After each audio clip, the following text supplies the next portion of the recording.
틱톡, 아마 모르시는 분은 없을 것으로 생각됩니다. 유튜브와 비슷한 동영상 공유 플랫폼이지만 15초 정도의 짧고 강렬한 영상들만 다룬다는 아주 큰 차이가 있습니다. 중국의 미디어 기업 바이트댄스가 개발한 애플리케이션으로 지난해 애플 앱스토어 다운로드 수가 세계 1위, 유튜브와 페이스북까지 제치면서 정상의 자리에 올랐습니다. 현재 전세계 월 활성 사용자 수가 5억 명에 달하고요. 올해 1월부터 10월까지 10개월 만에 인도에서만 1억 9천만 명이 틱톡을 다운로드하였고, 미국에서 4,100만, 터키 2,300만, 러시아 1,990만 등의 기록을 세웠습니다. 특히 구매 파워가 높은 미국 성인들의 틱톡 사용자가 보시는 것처럼 기하급수적으로 늘어나면서 틱톡은 우버를 제치고 전세계 유니콘 기업 1위라는 타이틀을 지키며 고속 성장하고 있습니다. 틱톡을 보유한 바이트댄스를 창립한 사람은 100% 중국인인 자이밍 CEO입니다. 그런데 현재 바이트댄스는 소프트뱅크 비전펀드로부터 30억 달러를 투자받았고, 조만간 소프트뱅크 비전펀드 2호가 만들어지면 추가적으로 수조 원을 더 투자받을 것으로 전망되고 있습니다. 우버, ARM, 위워크 등과 함께 손정희 소프트뱅크 회장의 핵심 투자 포트폴리오 중 하나인 것이죠.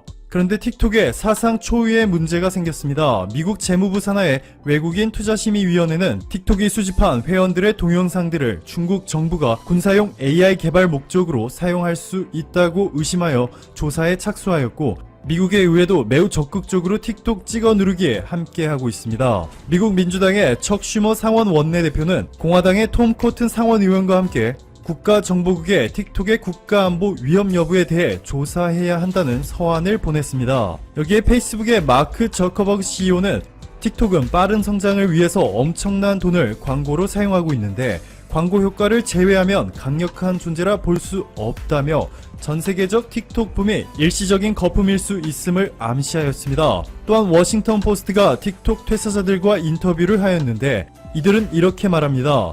중국이 특정 동영상을 차단하려 했고 우리는 중국을 설득하였지만 무시됐다. 특히 최근 홍콩 민주화 운동에 관련한 영상들에 중국이 매우 민감하게 통제하는 것으로 보입니다. 이렇게 미국이 틱톡 때리기에 본격적으로 나서면서 일본의 소프트뱅크 비전펀드는 그야말로 초비상사태에 빠졌습니다. 그렇지 않아도 가장 많이 투자했던 우버와 위워크에서 엄청난 손실을 기록하여 손정희 회장도 혼란에 빠져 있는데요. 손정희 회장은 너덜너덜한 실적에 참담하다며 매우 반성한다 라고까지 전했습니다. 그럴만도 한 것이 올해 4월부터 6월까지 3달 만에 우버가 6조 3천억 원이라는 사상 최대 규모의 순손실을 기록하였고 3분기에도 1조 원이 넘는 손실을 기록하자 뉴욕 증권거래소에 상장된 우버 주식도 상장 당시보다 무려 26%나 폭락한 상황이죠. 소프트뱅크의 지분만 4조 원 이상 공중분해 되어버린 것입니다. 소프트뱅크가 100억 달러를 넘게 투자해 경영권을 확보한 위워크는 상황이 더욱 심각합니다.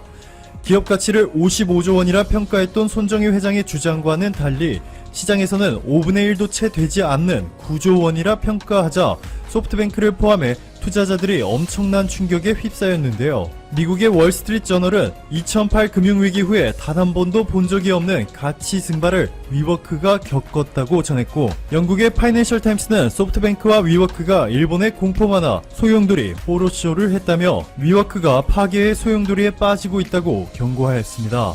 실제로 최근 위워크가 직원 4,000명을 정리해고하기로 결정한 것이 알려지면서 얼마나 어려움에 빠져 있는지 실감케 해주었습니다. 이 때문에 일본의 유일한 희망인 소프트뱅크가 1981년 창립된 이후 한 분기 만에 적자 7조 원이라는 사상 최악의 실적을 기록하였고, 소프트뱅크 비전펀드의 자산도 6조 원 가까이 상각되어 버릴 것으로 전망되고 있습니다. 이렇게 실적이 예상보다 심각하게 나쁘니 당연히 소프트뱅크가 추진 중인 소프트뱅크 비전펀드 2호의 투자 모집이 잘 될 수가 없겠죠. 비전펀드 1호가 1000억 달러, 하나로 1169조 원 규모였는데 손정희 회장은 비전펀드 2호 목표를 이보다 더 많은 1080억 달러로 설정하였습니다. 그런데 최근 블룸버그의 보도에 따르면 소프트뱅크 비전펀드 2호의 첫 자금 조달에서 손정희 회장의 목표인 1080억 달러의 50분의 1도 안 되는 20억 달러만 투자가 결정된 것으로 전해졌습니다. 비전펀드 1호에서 50조 원을 넘게 투자한 사우디 국부펀드와 20조 원 가까이 투자해 주었던 아랍에미리트 국부펀드 무바달라가 예상과는 달리 비전펀드 2호에는 아직 참여할지 여부조차도 확정짓지 않은 것으로 밝혀져 충격에 빠뜨렸습니다. 소프트뱅크의 핵심 성장 동력이었던 비전 펀드가 이렇게 사상 초유의 위기를 맞이하게 되면서 돌파구를 찾기 위해 최근 소프트뱅크가 보유한 야후재팬을 운영하는 자회사죠. 제트홀딩스와 네이버의 라인을 경영 통합하겠다는 충격적인 발표를 하였죠.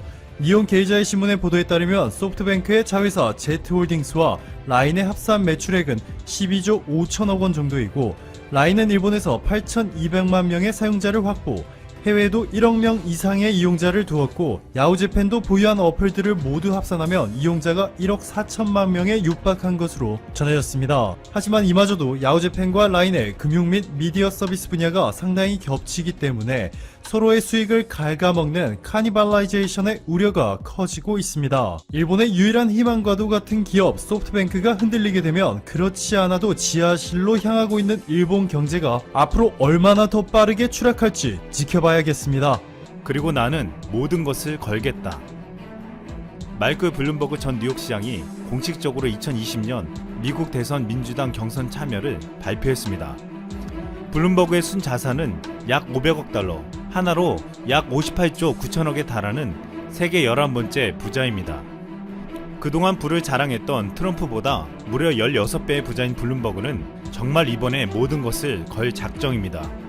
블룸버그는 이미 내년 대선 캠페인에 최소 1억 5천만 달러, 하나로 1767억 원을 지출하겠다고 밝히고, 다음 주 일주일간 TV 광고에 390억 원을 쏟아부을 계획입니다. 미국 대선은 각종 광고와 유세에 엄청난 비용이 들어가는 비싼 선거로 악명이 높습니다. 이 때문에 후보들은 선거 자금을 조달하고자 후원금 모금에 엄청난 노력을 기울일 수밖에 없었습니다. 하지만 블룸버그는 이 모든 것을 자신의 돈으로 해결하고 어떤 이해관계에도 얽히지 않겠다고 했습니다. 실제로 블룸버그는 정치 후원금을 절대 안 받겠다며 대통령이 되면 연봉도 1달러를 받겠다고 했습니다. 이런 블룸버그는 엄청난 재력으로 트럼프의 만행을 제대로 알리겠다고 선포했습니다. 지난 15일 뉴욕타임즈는 블룸버그가 트럼프 대통령을 공격하는 온라인 광고에 1억 달러, 하나로 약 12조 원을 쏟아부을 것이라고 보도했습니다. 블룸버그는 조국과 우리의 가치에 트럼프를 몰아내기 위한 선거에서 유권자들에게 실용적인 선택권을 제공하겠다고 했습니다. 트럼프는 블룸버그의 말처럼 지금 전 세계에서 미국의 가치를 훼손시키고 있다는 비판을 받고 있습니다. 얼마 전 시리아 철군으로 동맹이었던 쿠르드족을 돈 때문에 버렸다는 비판을 받더니 이젠 한국에게 무리한 요구를 감행하고 있습니다.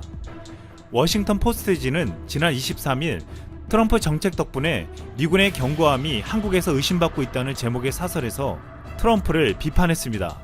트럼프가 한국의 분담금이 기존 연간 9,230만 달러인데 50억 달러를 요구했다고 전했습니다. 한국은 현재 주한미군 1일 비용의 약 40%를 부담하고 있으며, 트럼프의 태도는 한국이 새로운 기지 비용의 90%를 부담했다는 사실을 완전히 무시하고 있다고 비판했습니다. 지난 22일 뉴욕타임즈는 같은 부대를 미국에 주둔시킬 경우 더 많은 돈이 들 것이라면서 주한미군은 미국 내에서 경험할 수 없는 실제 상황의 훈련을 하고 있다고 강조하며, 주한미군은 중국을 포함한 의심스러운 행위자에 대항하는 보루라고 평가했습니다. 지금 미군의 해외 주둔에 대해 돈만 중시하는 트럼프의 접근법은 세계에서 미국의 역할과 미국 자체의 안보 번영에도 매우 악영향을 끼친다고 말했습니다. 트럼프는 지금 미국 내에서도 우크라이나 스캔들로 탄핵 조사를 받으며 윤리성에도 의심을 받고 있습니다. 우크라이나 스캔들의 핵심은 트럼프가 정치적 이득을 위해 우크라이나에게 군사 지원을 빌미로 압박을 가했냐는 것입니다. 지금 트럼프가 가장 두려워하는 것은 지난 9월 트윗해고를 당했던 볼턴이 사실을 폭로할 수 있다는 사실입니다. 이 같은 상황에서도 지난 24일 트럼프는 주요 7개국 정상회의를 자신의 리조트에서 못 열었다며 아쉬움을 토로했습니다. 지금 트럼프가 돈을 중시하며 미국의 가치와 동맹의 소중함을 해치는 데는 부를 축적한 방식이 있다는 말도 나오고 있습니다. 블룸버그는 자수성가한 사업가로 세계 11위의 부자가 됐지만, 트럼프는 아버지에게 재산을 물려받아 이미 8살에 백만장자가 됐고 4,600억 원을 편법 상속했다는 의심까지 받고 있습니다. 트럼프는 이렇게 이룬 부로 초호화 슈퍼카들과 보잉 757 개인 전용기를 사들였고, 80억짜리 럭셔리 시코르스키 전용 헬기는 유명 항공 인테리어 디자이너 에릭 로스를 직접 고용해 24캐럿 금으로 인테리어를 새롭게 단장시켰습니다. 트럼프가 사치와 향락을 일삼는 동안 그보다 16배 부자인 블룸버그는 지하철을 타고 다녔습니다. 그리고 블룸버그는 뉴욕 시장 10년 동안 단 2컬레의 구두를 신고 다녔습니다. 블룸버그는 뉴욕 시장 재임 기간 12년 동안 연봉 1달러만 수령했고 개인 돈 6,800억 원을 쓰고 퇴임했습니다. 지난해에는 미국 교육기관 기부액 중 역대 최대액인 18억 달러를 자신의 모교인 존스 호킨스대에 기부했습니다. 지금까지 그가 기부한 총액은 33억 달러로 하나로 약 3조 7,244억 원에 달했습니다. 블룸버그는 트럼프보다 훨씬 많은 부를 잃었지만 자신의 향락을 위해서가 아니라 도움이 필요하고 어려운 사람들을 위해 가치 있게 사용했습니다. 이제 블룸버그는 트럼프가 무너뜨린 미국을 재건시키기 위해 그 돈을 아낌없이 쓰겠다고 나섰습니다.